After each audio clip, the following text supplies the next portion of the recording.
Jon Wertheim and the editors from Tennis.com, Peter Bodo, Tom Perrotta, and Andrew Friedman talk about Andy Murray's development.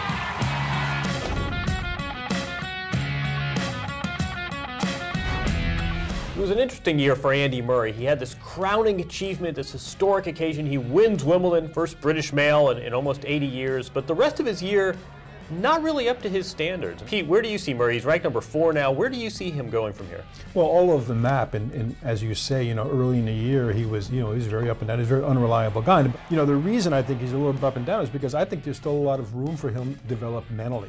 I think there's room for him to improve. I actually don't think he needs to improve that much. I think he needs to stay healthy.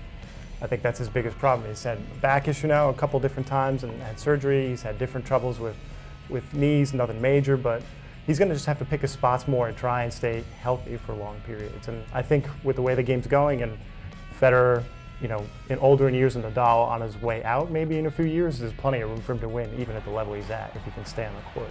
I think for me mentally, he's a big question mark. It seems like he made a comment after going out earlier than any of us would have expected at the US Open about it being unrealistic to expect him to win every major. You contrast that with someone like Nadal or Federer, Djokovic, his peers, supposedly in the Big Four, who come into every tournament, expecting and wanting to win. I feel like there's this kind of also, I don't know if unrealistic is the right word, but maybe unfair expectation of him. He's always been talked about as part of the Big Four. And the other 3, probably we expect Djokovic will post some more slam results and, all-time greats.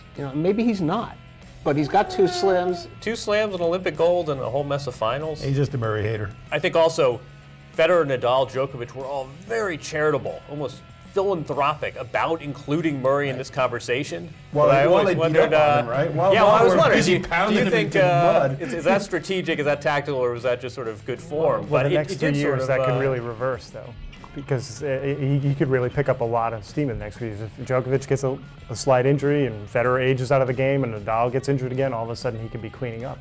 You never know. But I don't know if he's got the personality. Some these other guys, some of them you see that they are so all about the tennis. They are so all about maximizing their careers, winning the majors. I never really got a sense of that from Murray. There has always been this whole thing with him where he's almost like the guy who did it himself, a DIY kind of a player. So that may keep him back a little. You don't think that's pretense, that's a buffer against all this pressure he's under? You don't think that's all calculated? If it is, it's very, very clever of him because it never occurred to me. But no, I don't think so. I think he's a little bit of a different breed of cat. I like the DIY. It's Home Depot tennis. But we'll see how he deals with the pressure of becoming the first British male in almost 80 years to win Wimbledon.